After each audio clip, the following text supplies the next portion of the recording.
Ah oui, il y a un petit décalage, hein. Je rappelle que le thème, c'est comment sortir de la dépendance affective grâce à l'amour de soi. Un thème que moi-même j'aborde en accompagnement avec les personnes que je suis, mais que Gaëlle aussi propose. C'est une experte dans le domaine. Et donc, je t'en prie, Gaëlle, est-ce que tu peux te présenter un tout petit peu? Donc, je fais, bon, bonsoir déjà, bonsoir à tous. Donc, en tout cas, je suis très contente d'être là, de pouvoir partager ce moment avec toi aussi, Leïla, et puis avec aussi ta communauté. Et je fais du coaching depuis 6 ans. Ma spécialité, c'est la dépendance affective et j'accompagne en fait des personnes qui ont vécu de la dépendance, qui sont dans des relations abusives et qui aimeraient tout simplement apprendre à guérir de leurs blessures, donc apprendre à avoir confiance en elles, à se connaître davantage et pour pouvoir vivre vraiment la liberté au sein de leur relation. Donc voilà. J'ai également écrit un livre qui raconte également mon histoire, qui s'appelle Rebâtir sur la ruine. Et voilà ce que je fais depuis 7 ans. Donc, je suis très passionnée. Donc, je publie chaque matin sur ma page des textes sur l'amour de soi, sur la dépendance, en fait, c'est mon parcours, mon cheminement. Donc, je partage pour vraiment aider les autres. Donc, voilà. Ok, merci, ouais. Et donc, justement, est-ce que toi, la dépendance affective, c'est quelque chose que tu as connu? Oui, j'ai connu la dépendance affective. Je peux dire que dès ma première relation, j'étais déjà dans la dépendance, sauf que je n'étais pas consciente que j'étais dépendante. Et c'est à ma deuxième relation que j'ai vraiment eu cette prise de conscience par rapport au fait que j'étais dépendante de la personne avec qui j'étais et que malgré la souffrance qui était dans cette relation-là, j'arrivais pas à m'en défaire. Et c'est là où vraiment j'ai pris conscience que j'étais dépendante affectivement et que j'ai commencé à vraiment faire des recherches dessus et, euh, et à prendre conscience de cette dépendance. Donc Et comment voilà. tu as fait pour prendre conscience que tu étais dépendante, justement? Parce que au départ, tout comme toutes les relations, ça commence normalement, tu te sens bien à l'intérieur de la relation, mais au fur et à mesure qu'on avançait, c'était vraiment une relation qui était où la personne me rabaissait souvent, me dénigrait, j'arrivais pas à prendre ma place, et puis ben c'était au fur et à mesure un peu crescendo, et malgré tout ça, j'arrivais quand même pas à m'en défaire. C'était comme une drogue, comme si j'étais dans l'obligation de le voir. J'arrivais pas à m'en séparer malgré toutes les actions qu'il pouvait faire vis-à-vis de moi. Et en fait, j'avais besoin de son amour à tout prix. C'était comme si s'il arrêtait de m'aimer, en fait, je mourrais carrément. Je peux dire ça comme ça. Donc c'est Ah là où j'ai ouais. vraiment pris conscience que ah oui, c'était envie à ce stade-là parce que c'était vraiment quelqu'un qui était le centre de ma vie, tout tournait autour de lui. Enfin, j'avais qu'un seul pôle de bonheur qui était que lui. Donc autour, j'avais pas forcément ma famille. J'ai pas grandi avec, j'ai eu une rupture familiale et du coup, je me suis retrouvée très isolée. Et il est devenu vraiment, sans lui, c'était mon seul repère. Finalement, je me suis accrochée, et puis ben, à un moment, j'ai eu le déclic quand la souffrance a été tellement trop grosse à une action répétée de plus. C'est à ce moment-là que j'ai eu vraiment c'est comme si mon corps a dit, ben, je peux plus et j'arrivais plus du tout et ça a été un gros choc pour moi et ça a coupé la relation. D'accord. Donc, tu dirais que l'élément déclencheur, justement, ça a été un espèce de surdosage, c'est ça? À un moment donné, tu pouvais juste plus. Voilà, c'est exactement ça. Je dirais même que à ce moment-là, c'était mon corps qui avait choisi parce que finalement, j'en pouvais vraiment plus. Mais je pense que c'est par la suite que le cheminement a vraiment commencé parce que je pense que là, j'avais compris que quelque chose n'allait pas, mais j'avais compris. Et je pense que c'est au fur et à mesure du temps que ben, j'ai vécu un éveil vraiment. Enfin, mon âme m'a guidée que vers des livres par rapport à ça. Et là, j'ai commencé vraiment à découvrir ce que c'était que l'amour de soi, le fait, parce que moi, j'ai pas grandi avec mon père, donc j'avais vraiment ce manque de père. Euh, je pense que ça venait vraiment de là, et c'est là où je me suis vraiment rendu compte que je projetais en fait le manque d'amour de père dans mes relations. Je cherchais comme un père pour combler tous ces manques en fait. Donc voilà. Oui, donc selon toi, la dépendance affective, en fait, si on veut vraiment pouvoir aller en profondeur et la guérir, c'est surtout lié à un manque d'estime de soi et de confiance en soi, ça, d'amour de soi. Voilà, c'est exactement ça. Et je pense que j'irais même jusqu'à dire que c'est carrément de ne même pas reconnaître son existence. Je dirais que c'est tellement profond parce que c'est la difficulté à prendre sa place en tant que personne humaine.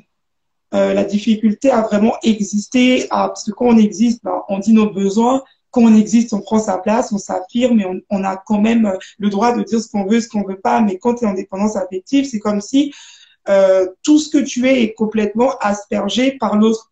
Du coup, toi, tu n'existes vraiment pas. Donc, il y a tout un problème au niveau de carrément de l'existence d'être soi-même une personne à part entière. Donc, voilà. Oui, ça, c'est totalement en lien avec l'identité même. Parce que d'un coup, Ouais, c'est carrément. apprendre qui je suis, oui. Et plus vivre à travers l'autre. Carrément. Carrément. C'est exactement ça. C'est l'identité. Je pense, c'est une mauvaise image de soi-même. C'est, comme tu dis, au niveau de l'estime. Voilà, c'est ça. Je pense que c'est vraiment le bon mot. C'est carrément ton identité, en fait. Tu sais vraiment pas qui tu es du tout. Et du coup, tu t'es pas défini toi-même. Du coup, tu cherches à ce que l'autre te donne une valeur, te donne une place, te définisse, sache ce qui est bien pour toi, en fait, tu lui accordes une place vraiment comme c'est ton tout, en fait. C'est vraiment là où tu puises toute ton énergie pour pouvoir vivre. Oui, donc il devient même le maître en fait de ta vie, il contrôle absolument tout. Carrément. Et donc, est-ce que tu dirais que c'était un pervers narcissique ou pas? Après, je dirais quand même que c'était un pervers narcissique parce qu'il y avait il jouissait beaucoup du mal en fait. Parce que moi, je voyais carrément que au moment où j'étais super bien, quand j'avais par exemple des bonnes nouvelles qui m'arrivaient ou des trucs qui pouvaient être chouettes pour moi, c'est à ce moment-là précisément qu'il allait totalement faire la gueule, tu vas ne pas te parler de la soirée, comme une espèce de punition. Donc, je pense que même si je sais pas s'il était conscient ou pas conscient, mais je pense qu'il y avait une volonté inconsciente ou consciente en tout cas de quand même ne pas me voir être vraiment en train de briller, vu que c'était souvent des remarques sur les vêtements que tu portais, sur le corps que tu avais, et puis finalement les amis qui ne te correspondaient pas. Et puis ce que tu vois aussi, c'est cet isolement au fur et à mesure de... Au départ, j'étais quelqu'un qui était très jovial, je sortais souvent, j'étais très ouverte aux autres. Et c'est au fur et à mesure de la relation aussi de voir à quel point tu es complètement éteinte et que finalement, tout ce que toi, finalement, n'existe plus. Tout est mal ce que tu fais, tu es une mauvaise personne. Et puis, c'est tout le temps. Et c'est que lui qui peut te sauver. Et puis, c'est que lui qui est là pour toi. Donc, en fait, c'est comme un engrenage, je pense, au départ, c'est quand même très subtil parce que tu te rends pas compte vraiment. Tu te dis que tu lui fais parce que souvent, justement, quand tu es dans la dépendance affective, tu as tendance à faire confiance aux personnes, mais assez rapidement, et tu te donnes entièrement, tu es complètement vulnérable, tu vas à fond et enfin, tu marches sur la confiance avec des valeurs humaines. Donc, c'est vrai que ben, tu es la proie un peu parfaite pour ce type de personne parce que tu vois pas forcément que la personne pourrait te faire quelque chose ou, et je pense que j'ai marché comme ça durant ben, toute la relation, quoi, qu'on a vécue. Ouais, mais ça me parle beaucoup et en plus ce que tu décris, bon, moi aussi je l'ai vécu, mais ça me parle aussi beaucoup dans les relations de femmes battues parce que souvent c'est exactement la même chose qui arrive. Sauf que c'est de la manipulation, il y en a c'est de la manipulation physique, d'autres psychologique. Toi en l'occurrence apparemment c'était psychologique. Mais il y a toujours ce Oui, côté où on veut rabaisser l'autre, où on ne veut pas le voir heureux et on veut rendre l'autre dépendant de soi. voilà, c'est puis des fois, c'est vraiment inconscient parce que l'autre, c'est comme on dit, c'est vraiment une danse parce que finalement, toi aussi, tu te positionnes justement dans ce truc et que l'autre aussi, en fait, vous puisez chacun une énergie une énergie ensemble. Mais c'est vrai que c'est vraiment très, très, très, très lié aux femmes battues parce que pour moi, c'est totalement lié. Parce que même si tu es quelqu'un qui a été violenté psychologiquement, t'aurais pu quand même en dépendance affective te retrouver avec quelqu'un qui te bat parce que finalement si t'as le droit à rien de même pas être toi-même l'autre il peut tout te faire hein, tu partiras pas donc je pense que c'est totalement pour moi c'est je suis convaincue que la plupart des femmes qui se font battre c'est des femmes qui sont dépendantes de l'approbation du regard de l'autre à leur égard ça c'est sûr. Ouais, totalement. Et donc, comment, comment tu penses que tu as réussi à justement à vaincre ça et à pouvoir reprendre confiance en toi, à pouvoir t'aligner à qui tu es? Qu'est-ce qui a fait que tu t'es dit, c'est bon, je reprends ma place de moi, Gaëlle? Je pense que ça a été tout un parcours aussi, je pense spirituel aussi énormément. Je pense le fait de, je suis quelqu'un qui a vraiment je pense que la foi m'a énormément aidé parce que je suis quelqu'un qui a vraiment beaucoup la foi et la spiritualité aussi. Mais je dirais que c'est vraiment une conscience de en fait, ça a été vraiment un chemin parce que c'est pas tout de suite après que directement j'ai été totalement guérie. Ça a été un cheminement après des relations que j'ai attirées, des personnes que j'ai rencontrées. Et au fur et à mesure du temps, je me suis vraiment rendu compte que si j'apprenais pas à m'aimer moi-même, en fait, mes relations, mais ça a été vraiment, c'est pas, parce que souvent on dit, il faut que j'apprenne à m'aimer, mais en fait, c'était pas vraiment comme ça. C'était vraiment une vraie prise de conscience intérieure qui me faisait vraiment montrer que peu importe où je partirais, dans n'importe quelle relation je serais, de toutes les manières, si je ne m'aime pas, je pourrais rien avoir de l'autre. Et j'ai aussi changé la perception que j'avais du couple. J'ai réalisé que dans un couple, souvent, on rentre un peu pour que finalement l'autre nous comble nos blessures, nos vides et tout ça. Et en fait, j'ai décidé de devenir vraiment responsable. Par exemple, si dans mes besoins, j'ai commencé à identifier tous mes besoins, il y avait des pôles de ma vie où j'étais toujours toute seule.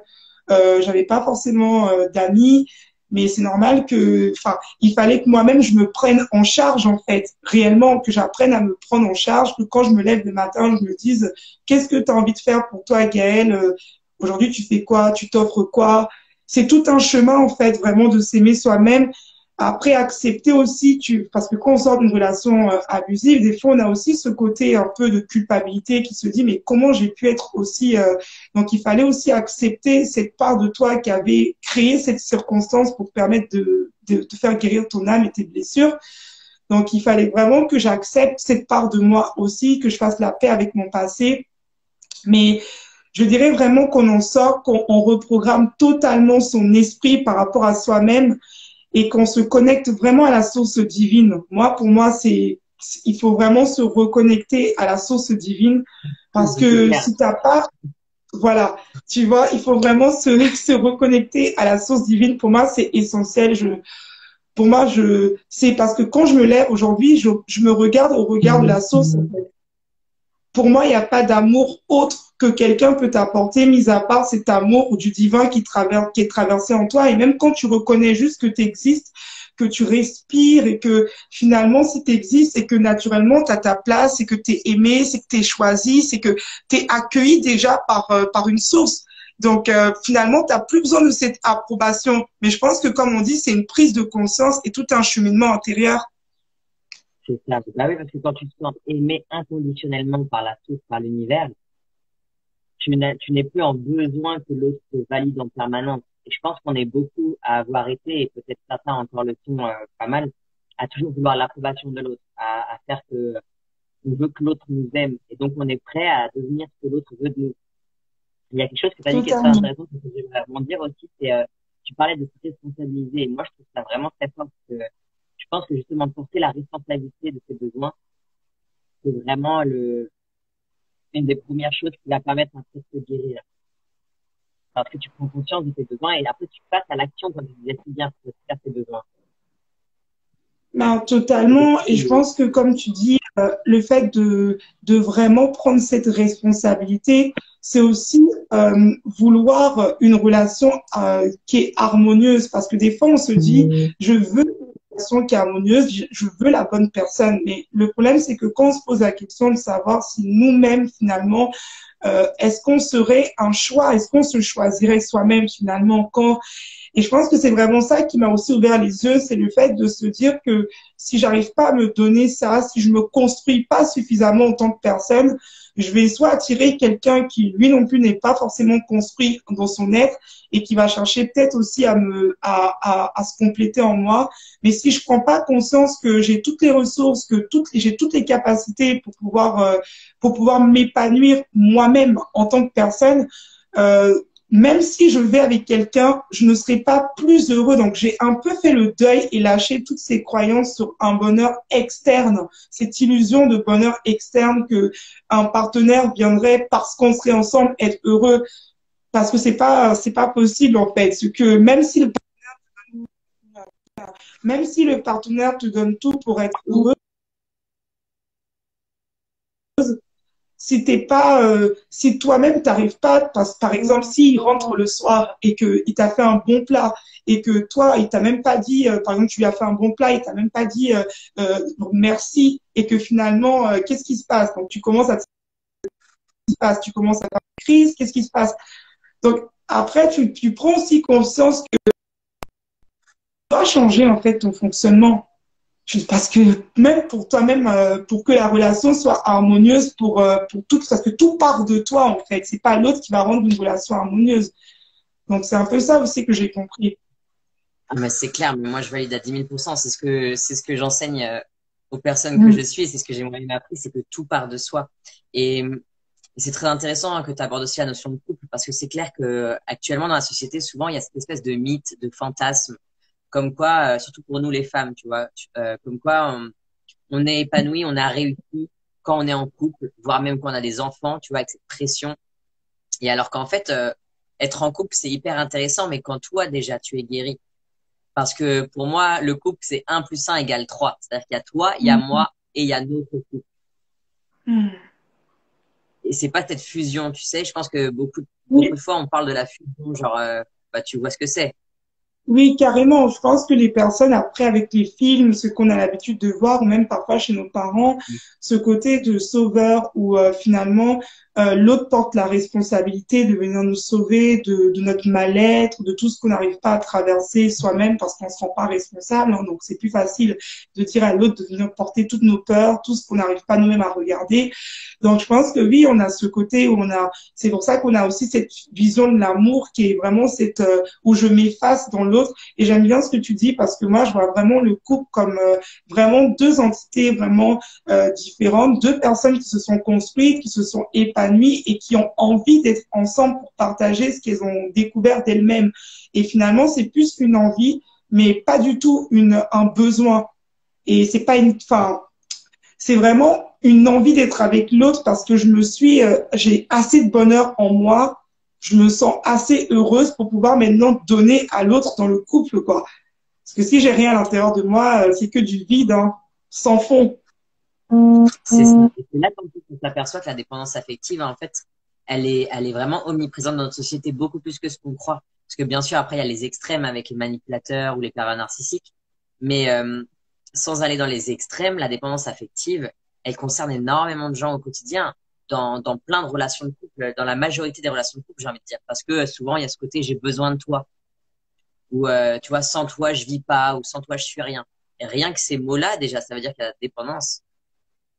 Mais carrément, je pense que c'est même des mots, c'est ce qui amène justement des personnes à vraiment attirer malheureusement des pervers, parce que c'est cette croyance qui se dit que sans l'autre, c'est le fait de croire qu'on est incomplet en fait, et de dire il me manque quelque chose, ou cette quête du bonheur enfin de l'homme de sa vie, toute sa vie, comme si finalement si je suis pas avec quelqu'un, ma vie peut pas être épanouissante. Si je suis célibataire, non, et tu vas voir que toutes même les personnes qui sont autour de toi, des fois, ils vont te dire, bah, t'es toute seule. Enfin, en fait, c'est comme si c'était une obligation que tu sois avec quelqu'un en couple. Donc, des fois, les personnes, elles se mettent en couple rapidement, sans se connaître, sans savoir ce qu'elles veulent, parce qu'on est dans une espèce de pression. Mais je pense que, comme tu dis, c'est déjà de reconnaître que je suis déjà quelqu'un de complet et qu'il ne me manque absolument rien et que l'autre ne vient en aucun cas me compléter. Il est juste là pour m'accompagner ou pour qu'on partage quelque chose ensemble, mais pas pour venir combler un manque en moi, quoi. C'est ça. Voilà. Moi, j'adore dire que l'autre, c'est la cerise sur le gâteau, tu vois. Genre, toi, t'es le bon Voilà, gâteau à la crème et tout. Et l'autre, c'est la cerise. Il vient voilà. juste compléter le tout. Voilà, c'est exactement ça. Parce que je pense que justement, ça, il ne peut qu'être la cerise quand tu as vraiment été dans la plénitude, tu as expérimenté la plénitude de toi-même, un épanouissement vraiment, parce que quand on parle d'épanouissement, voilà, c'est le fait de se trouver, de connaître pourquoi tu es sur Terre, ta mission de vie, déjà pour commencer, parce que moi, j'ai pas dit, mais c'est ce qui m'a guéri, hein, parce que moi, si j'avais pas trouvé ma mission de vie, je sais pas, je pense que j'aurais été, parce que quand tu sais pas pourquoi t'es né, t'es un peu, bah, t'as pas de passion, t'as rien, bah, des fois, tu te prends comme passion le fait de courir après un homme, d'être, en fait, c'est une forme de passion aussi, parce que finalement, ça occupe tes journées, le fait de une relation toxique, tu te fais maltraiter, c'est comme, mais en fait, quand tu découvres ce pourquoi t'es vraiment né, et que tu sais que ta vie a de l'importance, tu prends conscience que, je sais pas, tu prends conscience de tout, que ta vie est compte, il y a certains choix que tu pourras plus non plus faire parce que tu donnes un sens en fait. Et je pense que c'est ça, c'est que les personnes qui sont dépendantes affectives, elles ne donnent pas un sens à leur vie, mis à part l'autre. Donc c'est se donner déjà un sens à sa propre vie déjà. Quel est le sens que je vais donner à ma vie? Et je pense que ça, déjà, quand tu trouves le sens que tu donnes à ta vie, tes objectifs personnels, tes accomplissements personnels que tu as envie de réaliser en tant que personne, les expériences que tu as envie de vivre, ce que tu as envie d'expérimenter, toute seule, sans personne, tu seras plus à même de partager ça avec quelqu'un, quoi. Exactement, mais clairement, moi je le vois et je pense que toi c'est pareil. Bah, déjà, je l'ai vu sur moi. Ce que tu dis, ça résonne parce que moi aussi, avoir trouvé ma mission de vie, ça a été ma guérison parce que à la base, j'étais toujours à travers le regard de l'autre tout le temps, non-stop, à travers le regard des hommes. Mais en fait, quand tu te reconnais toi en tant vraiment qu'être unique et qu'être précieux, après, tout s'ouvre, autant au niveau professionnel qu'au niveau du couple, parce que tu attires à toi, tu vibres. Parce qu'après, là, on peut prendre aussi l'exemple de la loi d'attraction, on va dire vulgarisée, mais c'est que au final, on attire à soi ce qu'on vibre. Donc, si tu vibres le manque de confiance en toi et le non-amour et le non-respect de toi, bah, tu vas attirer des gens à toi qui vont vibrer en conséquence. Totalement. Et comme tu dis, on attire à nous vraiment ce qu'on vit, ce qu'on est vraiment. C'est pour ça que si tu n'incarnes pas l'amour, la joie, la paix, le bonheur, tout ça, tu ne peux pas attirer, bah, ou même si tu attires, tu finiras par emmener cette énergie dans la relation. Ça veut dire que tu peux même attirer une personne qui va être, mais vu que ton énergie comme tu dis, de manque de confiance, tu vas finir par c'est pour ça qu'on voit beaucoup de gens, parfois, ils sont en couple avec des personnes, mais qui sont pas forcément guéris. Ces personnes-là sont pas forcément des gens qui vont leur faire du mal. Mais en fait, la personne est toujours dans son truc et finalement, tu ramènes l'énergie de ce que tu es dans la relation parce que tu ne sais que ce que tu es. Hein. Comme on dit, on ne donne que ce que l'on a et ce on n'a pas reçu, on ne peut pas le donner à l'autre. C'est que tu peux pas donner un truc, tu peux pas l'inventer. Donc, je pense que c'est pour ça que c'est vraiment important d'incarner que même quand on se dit bah, je veux attirer l'homme de ma vie, de se demander est-ce que moi-même j'incarne, en fait, chercher à incarner toute cette personne que tu vas attirer dans ses qualités, dans ses défauts. Est-ce que tu te donnes à toi-même ce que cet homme-là, tu veux qu'il te donne? Donc, c'est vraiment ça. C'est clair que le dépendant affectif, moi je pense, ou la dépendante, le plus important, c'est d'abord qu'il doit changer radicalement sa façon de chercher à devenir une personne qui est aimée, parce qu'il y a toujours cette quête de vouloir être aimé par l'extérieur, et à partir du moment où tu t'aimes toi, bah ça change tout. Et donc d'ailleurs, est-ce que tu as des conseils, toi, pour comment sortir de la dépendance affective? Bah, moi, je dirais que déjà, pour sortir de la dépendance affective, il faut vraiment prendre l'habitude de vraiment je sais pas, par exemple, des affirmations vraiment positives, d'écrire des choses nouvelles, en fait, sur soi-même. Parce que des fois, il faut observer notre langage, enfin, notre dialogue intérieur par rapport à nous-mêmes. Il faut vraiment le poser sur papier, essayer de voir comment je parle de moi, comment je suis en fait concrètement, parce qu'il faut déjà passer par la conscience de déjà faire un état des lieux, essayer de savoir où moi-même j'en suis par rapport au regard que je porte sur moi.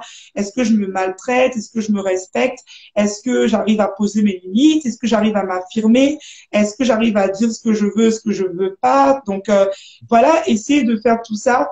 Et puis bah, par la suite, vraiment réécrire. Moi, j'aime bien dire de carrément prendre un audio, de vraiment réécrire, enfin réécrire, de vraiment parler, de vraiment se taire et se redire à soi-même que qu'on est une personne merveilleuse, qu'on est une personne extraordinaire, qu'on a été choisi par la source divine, que notre existence est importante, que ce qu'on est juste formidable, que être soi-même suffit largement, que en fait, trouver des affirmations qui sont qui vibrent avec ce qu'on est, qui vibrent avec ce qu'on est soi-même, parce que les affirmations, c'est soi-même qui les écrivons en fonction de ce qu'on vibre par rapport à nous-mêmes. Hein. C'est pas quelqu'un d'autre, c'est vraiment soi-même écrire ces affirmations-là. Et je pense aussi qu'il faudrait aussi revoir tout l'aspect et vraiment se demander quand je rencontre quelqu'un, pourquoi vraiment je la relation avec l'autre, pour quelles raisons, vraiment se questionner sur est-ce que là je cherche à combler un manque, est-ce que, enfin, vraiment prendre conscience vraiment de son mécanisme aussi, comment je fonctionne dans mes relations. Je pense que c'est tout un cheminement, c'est vraiment conscientiser les mécanismes. Et ce que je veux dire aussi, c'est que être dépendant affectif pendant des années, je pense qu'il faut pas rester aussi dans ce truc, je suis dépendant affectif, parce que tout ce qu'on dit, on le devient. Et je pense que c'est un peu ce côté de je suis dépendant, et même quand on en sort, on a toujours l'impression on est encore dans ça. Et ça, je pense que c'est aussi à un moment se dire, OK, la dépendance, c'est juste un schéma, c'est juste une habitude que j'ai de faire les choses. Mais je peux changer mes habitudes, je peux les transformer et je peux juste élaborer une nouvelle manière de voir finalement la relation de couple comme un lieu d'épanouissement où je donne à l'autre et pas forcément comme si je comblais. En fait, juste prendre conscience que finalement une relation de couple, elle n'est pas là déjà pour guérir. Personne ne peut venir être plutôt le sauveur de ta vie, devenir aussi responsable de soi-même, sortir du rôle de victime, de dire que c'est toujours les autres qui me respectent pas, j'attire que des manipulateurs, j'attire que des gens comme ça. Bah, à un moment, se demander, bah, si j'attire ça, c'est que ces gens-là, ils voient quelque chose en moi quand même qui leur appartiennent. Donc, finalement, qu'est-ce que je porte en moi et en fait, c'est tout un cheminement. Donc, pourquoi d'ailleurs on fait du coaching tous les deux? Parce que je pense que c'est vraiment ça, c'est step by step, quoi. Parce que c'est vraiment une prise de conscience à chaque fois. Parce que moi, je dis qu'on sort de la dépendance quand on prend conscience, en fait. Moi, c'est là où ça se joue vraiment pour moi. Parce que même tu peux faire 40 000 affirmations, mais tant que t'as pas pris conscience, en fait, des choses, bah, souvent, ça va bloquer. Ouais, puis les affirmations, c'est beaucoup bien pour reprogrammer le conscient, l'inconscient. Mais au final, ce qui est le plus juste, quand même, c'est pouvoir après mettre en action dans la matière. Parce que si tu passes des Exactement. journées à te dire je suis indépendante, je m'aime, etc., mais que derrière tu fais pas du tout les actions adéquates qui correspondent à tes besoins, ça peut pas marcher parce qu'au final c'est dans la matière que ça se manifeste. Carrément, exactement. Et c'est pour ça que je dis que le fait de prendre conscience, d'arrêter d'agir, parce que quand on est dépendant, t'enchaînes les relations, t'es déjà dedans, prendre juste conscience de se poser un moment, de s'arrêter et de se dire comment je fonctionne, je prends une relation après l'autre, comment je suis rentrée à l'intérieur, dans quel état émotionnel j'étais quand j'ai rencontré cette personne, est-ce que j'étais heureuse, est-ce que je vibrais la tristesse, est-ce que j'étais complète, essayer vraiment d'analyser et quelles sont après les actions que je peux mettre en place pour vraiment maintenant ne plus me comporter comme ça, mais vraiment avec beaucoup d'amour, parce que moi je suis quelqu'un avec de l'amour en fait. C'est pas un truc où tu vas venir te condamner ou te dire ah non, j'aurais jamais dû me comporter comme ça. Non, c'est vraiment avec amour se pardonner déjà d'avoir fait ça, parce que peut-être que tu as reproduit, je sais pas si peut-être que la personne a reproduit, peut-être que tu as vu ça dans tes parents, peut-être que c'est la télévision, mais aujourd'hui tu apprends cette vérité, ben finalement, ben, t'essaies de juste, avec amour, te pardonner et parce que les gens qui souffrent de dépendance affective auront beaucoup besoin de soutien d'eux-mêmes. Parce qu'à un moment, en fait, pour pouvoir transcender ça, il faut beaucoup, beaucoup de soutien. Et même si tu replonges, tu dois continuer à te soutenir parce que c'est pas du jour au lendemain que toutes les relations vont changer ou que tu vas devenir la personne qui agit exactement dans l'indépendance affective. Donc non, quoi. Et ne pas basculer non plus dans l'extrême après, de se dire aussi que j'ai plus besoin d'être en couple. Parce qu'il y a des gens aussi qui basculent dans cet extrême-là, je suis trop heureuse et j'ai plus besoin d'être en couple. Donc trouver un équilibre, quoi. Oui, mais ça c'est une C'est ça. fuite au final aussi. Ouais, c'est exactement ça. Parce que je pense que quand tu fais ça, c'est une manière aussi, parce que tant que tu n'es pas reparti dans une relation, c'est trop facile de dire que tu vois, je suis plus dépendante. Parce Bah que la bien dépendance, sûr. c'est Je suis plus dépendante avec personne. Ah bah ouais, normal. Clairement. C'est clair. Non, mais c'est vrai, parce qu'il y a tellement de personnes qui se disent ça, mais quand tu repars dans la relation, je pense que c'est bien de, même si dans une relation, de toujours revenir à soi-même et de se dire si ma batterie n'est pas rechargée, je pourrais rien donner à l'autre. Donc, il est important de toujours que je revienne à moi-même et que je me donne beaucoup à moi-même pour pouvoir même supporter parfois les défauts de l'autre, pouvoir donner de l'amour à l'autre, parce que parfois notre partenaire il est pas forcément parfait et si t'as rien à pouvoir donner, Il est clairement imparfait, ça c'est sûr, hein. En fait, il est non mais parfait c'est dans son clair, donc imperfection. c'est ça exactement. Donc voilà à peu près quoi. Ouais, super. Et donc, après, donc, pour toi, toi, au quotidien, est-ce que tu fais des routines ou pour t'aimer, toi, tu fais donc des affirmations positives? Est-ce que tu as d'autres choses que tu mets en place? C'est vrai que moi je ressens tellement avec le cheminement, je ressens tellement l'amour en fait du divin en moi, tu vois, c'est-à-dire que je me réveille le matin et je me sens tellement aimée, je suis tellement reconnaissante aussi de ce que je fais et tout ça. Donc c'est vrai que souvent, bah, le matin, quand je me réveille, je me demande tout le temps, bah, qu'est-ce que j'ai envie de me donner aujourd'hui? Comment je peux me féliciter? Comment je peux encore plus me remercier d'être là, en fait. Donc, c'est vraiment ça que je me pose comme question, c'est qu'est-ce que j'ai envie de me donner? Et puis, bah, après, je demande vraiment au divin de me guider. Donc, qu'est-ce que je dois faire aujourd'hui pour incarner vraiment l'amour? Qu'est-ce que vous attendez vraiment de moi? Qu'est-ce que je dois faire? Et je pense que je reçois la réponse. Et, euh, et voilà, je pense que en fait, ce stade, je pense, d'amour de soi, on l'a toute sa vie. Mais je pense qu'au départ, j'avais vraiment ce besoin d'affirmer tout le temps. Mais arrivé un moment, en fait, t'es juste dans la transmission parce que tu te sens tellement rempli, t'es tellement bien, enfin, tu vois, tu te sens tellement rempli intérieurement que t'as juste envie de recevoir plus, de donner plus. Et puis après, tu tombes dans la compassion, tu vois les autres avec beaucoup de En fait, c'est trop bien. En fait, voilà, donc c'est ce que je fais, ben, quotidiennement, quoi, de me demander et j'écoute beaucoup mon corps aussi. Et c'est vrai que j'ai un rapport avec mon corps qui est très particulier parce que moi, j'aime beaucoup me masser. Je suis quelqu'un qui a beaucoup ce rapport au corps. J'aime trop ça. Enfin, c'est quelque chose qui est très, je sais pas si je développerais même ça dans mon activité à un moment, tellement que c'est devenu pour moi une passion énorme. Le fait de vraiment se reconnecter à son corps, j'apporte de l'amour à mon corps aussi avec le massage de soi-même, me remercier, d'avoir ce côté de mon corps en fait. C'est une manière de l'écouter aussi et d'écouter ses besoins aussi. Bah, clairement, surtout que le corps, c'est le véhicule de notre âme, donc c'est hyper important de pouvoir en prendre soin aussi, ouais. Et c'est très beau ce que tu dis, de pouvoir aussi se laisser traverser par Dieu, par la source, par l'univers. On s'en fout de comment on le nomme. Mais au final, c'est ça. Le plus important, c'est l'amour. C'est l'amour, se laisser remplir par cet amour et aussi éviter de partir dans l'écueil parce que vu qu'on a été pendant longtemps, ben, entre guillemets, on n'existait pas. Il y en a certains que je vois qui partent après dans l'écueil de trop s'affirmer, d'imposer même qui ils sont. Et donc, au final, c'est trouver le juste milieu entre les deux. C'est-à-dire dire ma vérité tout en respectant l'autre dans qui il est aussi. C'est ça, et je pense que par rapport à l'équilibre, la première phase, c'est toujours cette phase justement de suraffirmation, parce que souvent c'est un peu comme si tu as tellement porté les choses des gens, t'as rien dit, et puis à un moment tu as besoin, comme si ton système explose directement, et puis maintenant tu veux dire je suis ça, je suis ci, taisez-vous, enfin tu rentres dans un truc vraiment, mais je pense que c'est quand même très bien cette phase-là, parce que la personne aussi, c'est une manière aussi de se dire ah ben voilà. Mais après, c'est bien, comme tu dis, parce qu'après, tu rééquilibres, en fait, quand tu reviens aussi à toi-même, tu te dis, bah, peut-être que je peux commencer à m'affirmer, mais peut-être différemment.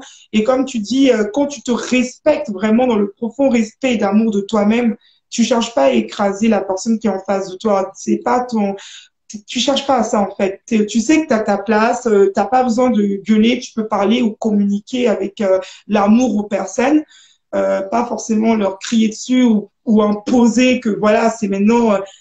Non, je pense que faut vraiment, ouais, c'est l'amour quoi. Franchement, t'as raison. Je reviens à ce que t'as dit. Ah non, mais merci beaucoup. Mais, non, mais là-dessus, on C'est est pareil, vraiment. on se rejoint totalement. Et surtout que, Ouais. en plus, au-delà de l'amour, après, il y a l'amour, c'est génial parce que ça permet aussi de pouvoir pardonner. Et donc de pouvoir se libérer aussi du passé parce que le pardon, c'est hyper important. Moi, j'en parle beaucoup parce que Ouais, pardonner, c'est se libérer de soi. C'est pas forcément libérer l'autre, c'est se libérer soi. Et puis ouais. après, au-delà du pardon, la prochaine étape qui est aussi super compliquée, mais c'est passer dans la compassion, dans la compréhension des douleurs de l'autre. Mais carrément, parce que moi, je pense que je suis passée dans cette étape. J'ai commencé par le pardon, parce que le pardon, c'était déjà envers moi-même, parce que avant même de donner à l'autre, c'est déjà soi-même, parce que quand on est en colère envers l'autre, des fois, on est en colère envers nous, parce qu'on n'a pas pu faire ça, on n'a pas su se protéger, on n'a pas su. Donc déjà, se pardonner soi-même de la personne qu'on a été, cette personne finalement qui avait besoin d'être pour devenir tout simplement ce qu'on est présentement là. Donc vraiment avoir de l'amour pour cette personne. Et je pense que quand tu arrives à avoir du pardon pour cette personne et que même tu expérimentes, parce que le simple fait que on se relève le matin, c'est que la source nous donne vraiment l'opportunité de tout recommencer à chaque instant. Donc c'est vraiment ce côté de se dire, bah, la source déjà je vais dire, me pardonne, mais d'une certaine manière, parce que elle me laisse avancer, je me réveille encore le matin, elle me donne encore une nouvelle chance. Donc, c'est déjà soi-même d'accepter aussi que finalement, de se pardonner et que la source nous a déjà pardonné, enfin, finalement, continuer d'évoluer. Et puis, bah, après, une fois qu'on arrive à ce stade-là, maintenant, quand tu vois des personnes, ben, totalement dans la compassion, parce que, en fait, tu te vois en l'autre, en fait. Et vu que tu te vois en l'autre, ben, finalement, tu te dis, ben, j'ai été cette personne-là qui agissait aussi comme l'autre, qui était comme ça, qui était pas, les gens, ils ne font qu'avec les informations qu'on leur donne. C'est comme ça que j'ai pardonné à la personne avec qui j'ai été. C'est quand j'ai tout simplement compris on ne fait qu'avec les informations qu'on a. Et tant que tu n'as pas une autre information, donc du coup là, tu ne rentres même plus dans le jugement de la personne. Tu n'es plus en train de te dire, tu rentres complètement en train de te dire, ben, la personne, elle a que ce que, voilà, ça comme information. Donc elle agit en tant que telle. Et, euh, et voilà, je pense que c'est ça. C'est que, puis j'aime beaucoup dire que finalement, la spiritualité, elle ne nous éloigne jamais des autres. Elle est toujours là pour nous rapprocher de l'autre, en fait. Et ça, pour moi, c'est vraiment ça. C'est vraiment être dans cette compassion envers l'autre. Parce que même pour sortir du rôle de victime, pour sortir de l'accusation du pervers narcissique qui est ce qu'il est, qui a fait un choix de vie, qui est ce qu'il est au niveau de son âme, il a choisi de vivre comme ça. Mais il vient dans notre vie, cette personne-là, pour nous faire réaliser. En fait, il nous donne de la lumière énorme. Mais je pense que pour arriver à cette compréhension, ben, ouais, il faut un chemin, ça c'est clair, parce que moi au départ c'était pas ça. Je pense qu'il faut beaucoup un chemin et vraiment après voir aussi, parce que moi j'ai vu comment j'ai été transformée, mon livre que j'ai écrit, ma mission que j'ai découverte, donc j'avais des preuves palpables que cette relation avait été un miracle pour moi. Mais c'est vrai que si tu ne vois pas ce que ça t'a apporté ou tu ne veux pas le voir surtout, ce que ça t'a apporté aussi de positif, ben tu restes avec ta haine, quoi. Mais c'est quand même dommage. Je pense que c'est quand même mieux de pardonner. Et comme tu as dit, le pardon n'est jamais pour la personne, en fait. Parce que la personne, elle continue sa vie, mais c'est pour toi-même. En fait, c'est un geste d'amour propre. Je m'aime tellement que je veux pas laisser le poison envahir mon âme. C'est juste de l'amour de soi, en fait. De pardonner, c'est vraiment pas laisser la haine en fait, non. C'est l'amour, en fait. Tu t'aimes tellement, tu veux pas de ça en toi, en fait. Je pense que c'est ça. Mais c'est ça, surtout que moi je le vois aussi avec certaines personnes. Elles ont tellement le poids des expériences passées, mais elles n'ont pas réussi à pardonner, elles n'ont pas réussi à lâcher, que en fait elles sont en train de se consumer elles-mêmes. Donc c'est elles-mêmes qui sont en train de devenir leur pire ennemi. Parce que le pardon c'est hyper important et puis c'est aussi pouvoir après se nettoyer énergétiquement de toutes les traces qu'il y a eu, parce qu'après il y a la mémoire cellulaire. Donc chaque expérience a une trace en nous. Et comme tu l'as Exactement. dit, aussi l'ouverture de conscience, bah voilà, comme le dit Francesco, l'ouverture de conscience, pour moi, c'est vraiment ce qui fait la différence. C'est quand tu te rends compte que d'un coup, t'es plus tout seul, que tu es uni au divin et que l'autre est juste un miroir. Mais c'est clair, je pense que ça, c'est vraiment le truc ça te libère comme tu dis, les personnes qui vont même reproduire des schémas à cause parfois d'un manque de pardon envers une personne. En fait, euh, En fait, quand on réalise vraiment que, en fait, c'est tellement un cheminement, comme tu dis, parce que pour moi, en fait, c'est tellement de l'énergie, tu vois, de haïr quelqu'un que franchement, ça fatigue, quoi. Mieux vaut s'en libérer. C'est clair, et s'en défaire vraiment parce que c'est tellement, en fait, en plus, tu punis même pas la personne et que finalement, qui nous sommes pour punir l'autre et, en fait, quand on comprend que à chaque fois qu'on a vécu des expériences, c'est pour nous faire évoluer, qu'on a cette perception de notre histoire à chaque instant, de se dire, ben, si je vis ça, c'est parce que j'ai une leçon à apprendre derrière, j'ai quelque chose qui doit me faire grandir. Quand on change de perception totale, ben, c'est vrai que chaque chose qu'on va vivre, ça sera plus pareil, quoi. On se positionnera plus comme des victimes. On se demandera vraiment, ben, qu'est-ce que j'ai à comprendre comme leçon pour évoluer? Yes. Reprendre la responsabilité vraiment de sa vie. Ouais, pour moi, c'est le plus important. Bah, le processus de victime, c'est la première phase. C'est accepter que oui, on a été maltraité ou qu'on a vécu des choses qui sont pas justes. Mais après, il faut vite passer à la seconde phase, qui est de reprendre C'est son ça. pouvoir.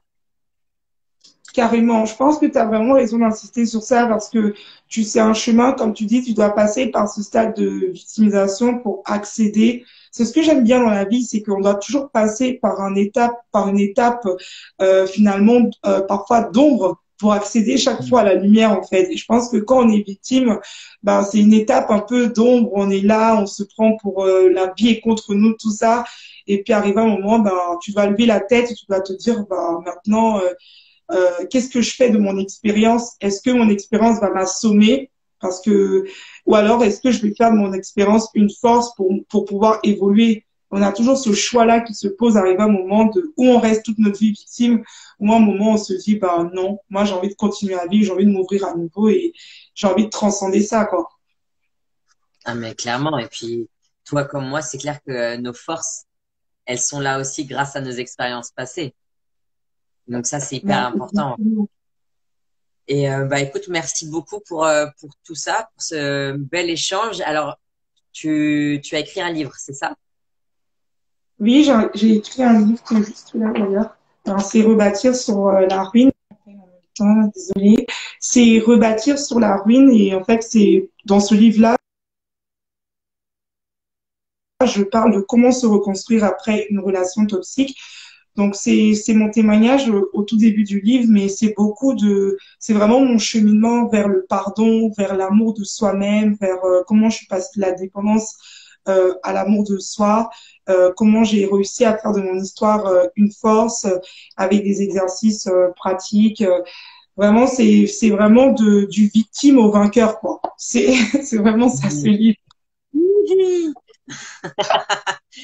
J'aime beaucoup le slogan de la victime au vainqueur. Franchement, je valide. Je trouve ça super. Et bien, écoute, franchement, Gaëlle, merci beaucoup pour cet échange. C'était super, merci. Et j'adore pouvoir découvrir une femme comme toi qui est pleine de résilience, pleine d'amour, connectée au divin. Merci à toi. Et En donc, tout cas, ben, je mettrai le live quelque part sur Insta, sur Facebook, voilà. bon, en tout cas, merci beaucoup à toi et puis merci à toutes les personnes qui ont été connectées et puis merci aussi au divin pour le moment qu'on a partagé ensemble toutes les deux. C'était trop chouette et voilà quoi. Donc du coup, ben, je pense que tu mettras ça sur ton Facebook ou sur ta chaîne Mhm. YouTube. Totalement. Mhm. D'accord. Je t'envoie plein d'amour, Gaëlle, plein d'amour à vous tous. Ah, sauf si vous avez des questions, mais j'ai pas vu passer de questions, donc c'est pour ça que j'ai pas relancé. Mais en tout cas, je pense pas qu'il y ait de questions. Si vous en avez au cas où, vous pouvez toujours. De toute façon, on a notre Facebook personnel aussi, notre Instagram personnel. Et donc, plein d'amour à vous tous, plein de joie. Merci. Ben, beaucoup d'amour aussi à toi, Leïla, et puis merci beaucoup et beaucoup d'amour pour toi. Bonne soirée. Bonjour.